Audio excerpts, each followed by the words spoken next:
السلام علیکم ویورز، آج کی ویڈیو کے ساتھ آپ کی خدمت میں حاضر۔ آج جو ٹاپک میں نے سلیکٹ کیا ہے وہ یہ ہے کہ یہ وقت بھی گزر جائے گا، یہ وقت بھی بیت جائے گا۔ دیکھیں، ہماری زندگی کے اندر بہت سارے فیز ایسے آتے ہیں کہ جہاں پر ہم ایسا سمجھتے ہیں کہ جیسے اب سب کچھ ختم ہو گیا، ہر چیز جیسے سٹک ہو گئی ہے۔ کوئی سٹریس آئی ہے تو ہم نے اتنی کہ زیادہ اس کو سٹریس کو اپنے اوپر سوار کر لیا ہے کہ ہمیں لگتا ہے کہ شاید اب اس سے میں باہر نہیں نکل سکوں گا اور اینڈ آف لائف ہو رہا ہے۔ کوئی پریشانی آ گئی ہے، کوئی مشکل آ گئی ہے تو ہم اتنے گھبرا جاتے ہیں اور اس طرح سے اپنے آپ کو لے لیتے ہیں اس فیز کے اندر کہ ایسا لگتا ہے کہ سب کچھ جو ہے وہ روئنڈ ہو گیا، ختم ہو گیا۔ لیکن اگر آپ کے اندر ایک ول، آپ کے اندر ایک سوچ ہوگی تو پھر آپ اس کے مطابق اپنی زندگی کو لیول اپ کر سکتے ہیں۔ سب سے پہلے تو ایک بات ذہن میں رکھ لیجئے کہ اللہ تعالیٰ نے انسان کے اندر اتنی صلاحیت دی ہے کہ وہ کسی بھی حالات کے اندر اپنے آپ کو ایڈجسٹ کر سکتا ہے۔ ٹالرنس ہے اس کے اندر، برداشت ہے اس کے اندر بہت زیادہ، کیونکہ اللہ قرآن میں فرماتے ہیں کہ میں کسی انسان کی برداشت سے بڑھ کر اس کے اوپر بوجھ نہیں ڈالتا۔ جتنی اس کی برداشت ہوتی ہے اتنا ہی اس کے اوپر میں بوجھ ڈالتا ہوں۔ مینز اگر ہم مشکلات کا شکار ہو رہے ہیں، ہمارے اوپر بار بار آزمائشیں آ رہی ہیں اور ہم ان میں سے گزرتے جا رہے ہیں اور آزمائشیں بڑھتی جا رہی ہیں، مینز ہمارے اندر جو ہے ابھی اللہ کی نگاہ میں اتنی طاقت ہے کہ ہم اس کو ٹالریٹ کر سکتے ہیں۔ سو اس بات کو ذہن میں رکھتے ہوئے آپ اس چیز کو سنیے گا تو آپ کو اس کا لطف بھی آئے گا اور سمجھ بھی آئے گی۔ ساری اپنی ویڈیوز جو ہے سٹارٹ کرنے سے پہلے جو میں آپ کو ایز یوزول ایک چھوٹی سی سٹوری سناتا ہوں، چھوٹی سی ایک آپ کو ایگزامپل دیتا ہوں۔ آپ کو لگتا ہوگا کہ شاید میں نے پہلے بھی منشن کیا تھا کہ میں شاید کوئی سٹوری ٹیلر ہو گیا ہوں۔ نہیں، ایکچولی میں نے تھوڑی سی اسٹڈی کی تو مجھے پتہ چلا کہ ہم خاص طور پر ہمارے یہاں پر جو پنجاب کا اور ویسے بھی اوورآل جو ہمارے اینشنٹ جو ہمارے بڑے گزر گئے ہیں، اس وقت سینے کا علم بہت زیادہ چلتا تھا، کتابی علم کم ہوتا تھا اور سنی سنائی باتوں کا علم آگے ہوتا تھا۔ بڑے اپنے ایک پنڈال سا بنا کر بیٹھ جاتے تھے اور اس میں پھر جو بزرگ ہوتے تھے وہ اپنے نوجوانوں کو کوئی کہانی سناتے تھے اور اس کے اندر ان کی اصلاح کا پہلو ہوتا تھا اور اس سے وہ یاد رکھتے تھے، پھر وہ آگے اس کو ٹرانسفر کرتے تھے۔ تو ایسے ہی میں نے بھی اسی طریقے کو اختیار کر کے آپ کو تھوڑا سا اس طرف لانے کی کوشش کی ہے کہ آپ اس چیز کو سمجھیں اور اس سے انسپریشن لیں، کیونکہ ہم اس چیز کو بہت یاد رکھتے ہیں۔ کہتے ہیں کہ پرانے وقتوں میں ایک بادشاہ تھا، تو اس نے ایک دن اپنے تمام عالم جو ہیں ان کو اپنے پاس بلایا، اکٹھا کیا، اپنے مشیروں کو بلایا، ان کو اکٹھا کیا جو اہل علم تھے۔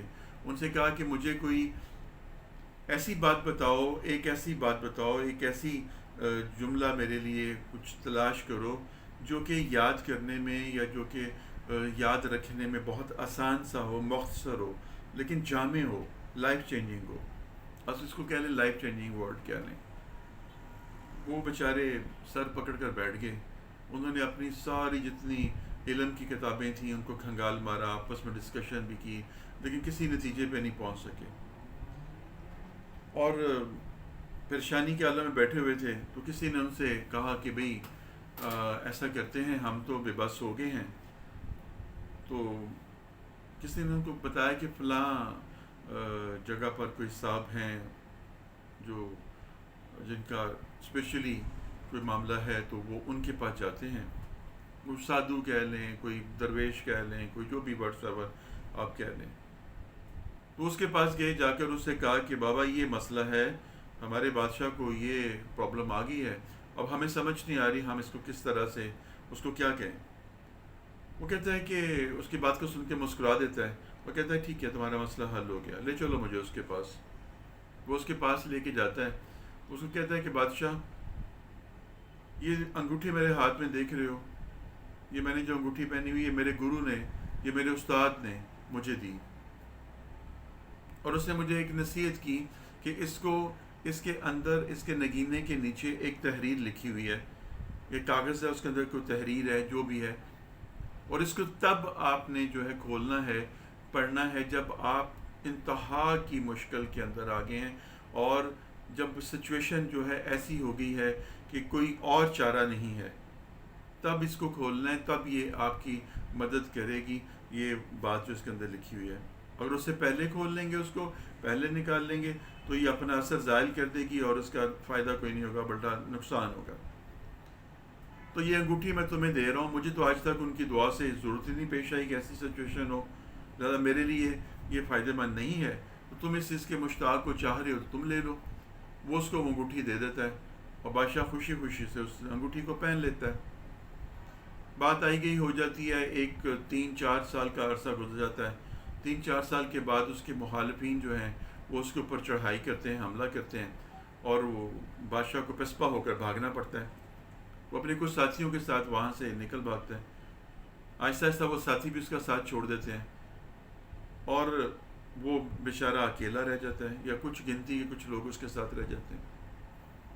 بڑا پریشان ہوتا ہے، کہتا ہے کہ میں کیا کروں۔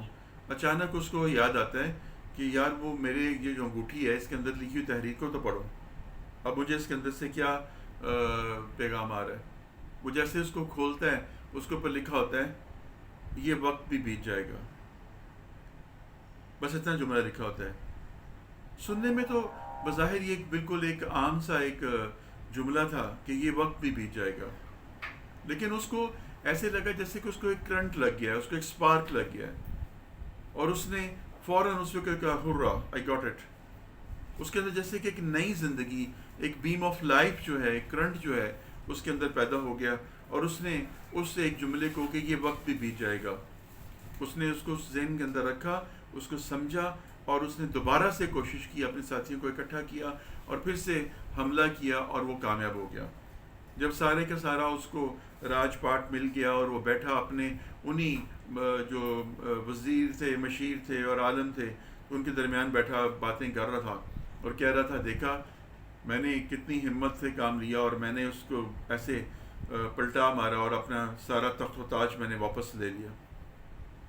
خوشیاں منا رہا تھا، خوش ہوتے ہوتے ایک دم سے وہ خاموش ہو گیا، ایک دم سے وہ خاموش ہو گیا۔ اور کچھ دیر کے بعد اس نے کیا کیا، اس نے انگوٹھی اتاری، اس کو پڑھا، اس کے اوپر لکھا ہوا تھا کہ یہ وقت بھی بیت جائے گا۔ یہ پڑھنا تھا کہ وہ بالکل ایک دم سے بالکل جس کو کہتے ہیں تھوم ہو گیا، خاموش ہو کے بیٹھ گیا۔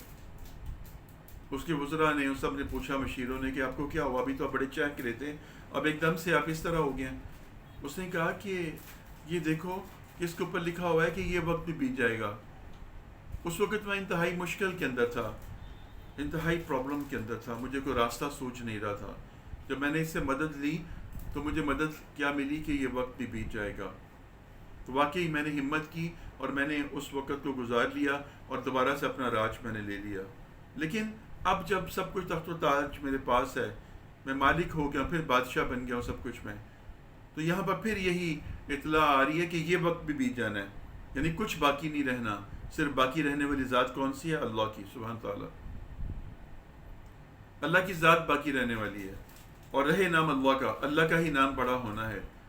تو اس سے ہمیں مورل آف دی اسٹوری یہ ہے کہ یہ وقت بھی بیت جائے گا، کیسے مرضی نامساعد حالات ہوں، کتنی مرضی مشکلات ہوں، تنگی، ترشی، خوشی، جس طرح کی مرضی ہے، وقت نے گزر جانا ہے۔ حال جو ہے اس کو دیکھیے، ماضی میں رہتے ہوئے اپنے مستقبل کو برباد مت کریے۔ ہمارا سب سے بڑا المیہ یہ ہے کہ ہم ہر وقت ماضی میں رہتے ہیں اور مستقبل کی فکر میں رہتے ہیں، مستقبل کی فکر میں رہتے ہیں، اور ماضی میں ہم جو ہے نا اپنا وقت جو ہے وہ گزارتے رہتے ہیں اور کوستے رہتے ہیں اپنے آپ کو، اور پھر اس طرح سے ہم دور دور دور دور ہوتے جاتے ہیں، زندگی سے دور ہو جاتے ہیں۔ ہمیں فکر معاش اتنی پڑی ہوئی ہے کہ ہم بھول چکے ہیں کہ ہمارا مالک اوپر بیٹھا ہوا ہے، اس نے ہمارے لیے جو ہے کچھ نہ کچھ سوچا ہوا ہے۔ ایک چھوٹی سی ایگزامپل ایک آپ کو میں اور دیتا ہوں۔ ایسے ہی کسی ایک بندہ تھا، تو اس نے اپنے جو کاروبار کا آڈٹ کیا، بیٹھا، اس نے دیکھا، اس نے کہا یہ جتنا پیسہ میرے پاس ہے یہ اتنا ہے کہ میری اور میری بچوں کے لیے کافی ہے، لیکن اس کے بعد ان کے بچوں کے لیے کہاں سے ہوگا، پھر ان کی جنریشن آئے گی نیکسٹ، اس کے لیے کہاں سے ہوگا۔ اوہو، میرے پاس تو اتنا پیسہ ہونا چاہیے کہ میرے بچوں کی آنے والی نسلیں بھی اس کے ساتھ جو ہے نا وہ پل جائیں. بس یہ سوچ اس کے اندر آئی, وہ پھر سے سیڈ ہو گیا مستقبل کی فکر میں, اتنا پریشان ہوا کہ بیمار رہنے لگ پڑا. کسی دانا نے اس سے کہا کہ بھئی اتنی پریشانی کی بات کیا ہے؟ اس نے کہا کہ پریشانی کی بات یہ ہے میری کہ مجھے سمجھ نہیں آ رہی کہ میں اپنے کس طرح سے پیسے کو بڑھاؤں, دولت کو بڑھاؤں کہ میرے جو بچے ہیں ان کی نسلیں آگے ہوں. اس نے کہا میرے پاس اس کا حل ہے, لیکن اس کے لیے تمہیں ایک کام کرنا پڑے گا. سیانے لوگ ہوتے ہیں نا, ان کے پاس مثالیں دے کر ہی آگے سناتے ہیں, بچاتے ہیں. کہا کہ بستی میں فلاں جگہ پر ایک چھوٹا سا گھر ہے, کٹیا ہے, وہاں پر جاؤ, جا کر ایک دن کا راشن وہاں پر دے کر آؤ, کھانا دے کر آؤ. وہاں پر وہ جاتا ہے, ایک دن کا کھانا لیتا ہے اور جا کر تو ان کے دروازے پہ پہنچ جاتا ہے. دیکھتا کیا ہے کہ بوڑھی اماں اپنی عبادت کر رہی ہے اور ایک لڑکی جو ہے وہ وہاں پر کھانا پکا رہی ہے. یہ اس سے کہتا ہے کہ بھی میں تم لوگوں کو آج کا کھانا دینے کے لیے آیا ہوں, تو یہ کھانا مجھ سے لے لو. وہ کہتی ہے کہ میں, آپ دیکھ رہے ہیں کہ میں کھانا پکا رہی ہوں, الحمدللہ ہمیں آج کا کھانا مل گیا, ہمارا آج کا انتظام ہو گیا. وہ کہتے تو کل کے لیے رکھ لو, کل بھی تو تمہیں ضرورت پڑنی ہے. وہ کہتی ہے میں معذرت چاہتی ہوں, آپ یہ کسی اور کی خدمت کر دیں, کسی اور کو دے دیں. ہمارے یہاں یہ اصول نہیں ہے, ہم کل کے لیے نہیں رکھتے, ہم جمع نہیں کرتے. جو آج ہے اس کو کھا لیا, باقی مالک جانے. وہ اس کی بات سن کے شاکڈ ہو جاتا ہے, کہتے ہو کہاں پر یہ غریب نادار لوگ ہیں, اور یہ ایک دن کا کھانا اگر ان کو مل گیا ہے تو یہ صبر شکر کر کے اس کو کھا رہے ہیں, اور کہاں میں کہ میرے پاس اپنی نسلوں کے لیے فکر پڑی ہوئی ہے. وہ واپس اس دانا کے پاس جاتا ہے, اس کو کہتا ہے کہ جی انہوں نے تو کھانا لینے سے انکار کر دیا, ان کا انتظام ہو گیا, لیکن وہاں پر آپ نے مجھے بھیجا تو میرے سوال کا جواب مجھے مل گیا کہ کہاں میں اپنے بچوں کی نسلوں کے لیے بھوجن اور کھانا اور ان کے لیے میں اکٹھا کرنے کے چکر میں پڑا ہوں, اور کہاں پر یہ معاملہ یہ ہے کہ جی وہ ایک دن کا نہیں لے رہے مجھ سے. دانا کہتا ہے کہ یہی تو بات ہے, یہی بات تو میں تمہیں سمجھانے کے لیے وہاں پر بھیجا تھا کہ اللہ سبحانہ تعالیٰ جو ہے وہ مالک ہے, رازق ہے, وہ رزق دیتا ہے. پرندوں کو نہیں دیکھتے, صبح اٹھتے ہیں اللہ کا ذکر کرتے ہیں اور دانہ دنکے کی تلاش میں چلتے ہیں, شام کو جب آتے ہیں تو ان کے پیٹ پر ان کے پوٹے بھرے ہوتے ہیں. رات کے وقت وہ کھانے کی طرف منہ بھی نہیں کرتے, ان کو یقین ہوتا ہے اللہ کے اوپر کہ میرا توکل اتنا مضبوط ہے کہ صبح مجھے روز دے گا ضرور. تو انسان کا توکل مضبوط نہیں اللہ کے اوپر, اسی لیے وہ خسارے میں رہتا ہے. اللہ نے قرآن میں فرمایا نا وَالْعَصْرِ إِنَّ الْإِنسَانَ لَفِي خُسْرٍ, کہ زمانے کی قسم کے انسان خسارے میں ہے, نقصان میں ہے, ماں سوائے ان کے جو حق بات کی تلقین کرتے رہے اور نیک اعمال کرتے, نیکی کی دعوت دیتے رہے. تو یہی بات ساری آپ کو سمجھانی ہے کہ دیکھیں اللہ پہ توکل کیجئے, اللہ کی راہ میں دیجئے, اور فکر معاش کے لیے اپنے آپ کو گھلا مت دیجئے. آنے والے وقت کی فکر میں اپنے حال کو خراب نہ کر لیجئے. ماضی کی یاد میں رہنے سے اپنے خون کو جلائیے مت. جو غلطیاں کوتاہیاں لفظ سے ہو گئیں ماضی کی, ان کو بھول جائیے, چھوڑ دیجئے, پیچھے چھوڑ دیں. ٹرین نکل گئی اور منظر غائب ہو گیا, اب نئے منظر آ رہے ہیں, ان کو دیکھیے. جو حال میں اللہ نے آپ کو دیا ہے اس کو خود بھی اس سے مستفیض ہو جائیں, دوسروں کو بھی فائدہ پہنچائیں, اور اس کے بعد جو ہے اللہ سے اچھے کی توقع رکھیں. دعا کا سلسلہ جاری رکھیں, مانگنے کا سلسلہ جاری رکھیں, لیکن جب تک آپ اپنے آپ کو اس خیالی دنیا سے نہیں نکالیں گے تب تک آپ جو ہے اپنی اصلاح, اپنی بہتری نہیں کر سکتے. تو یہ وقت بھی گزر جانا ہے. اگر کوئی دولت کے اندر, ریل پیل کے اندر پڑا ہوا ہے تو وہ یہ جان لے کہ یہ وقت کبھی نہیں تھمتا, وقت کا پہیہ چلتا رہتا ہے, یہ گزر جانا ہے. اور اگر کوئی تنگی ترشی کے اندر ہے, مصیبت کے اندر ہے, تو وہ فکر مند مت ہو, یہ وقت بھی گزر جانا ہے.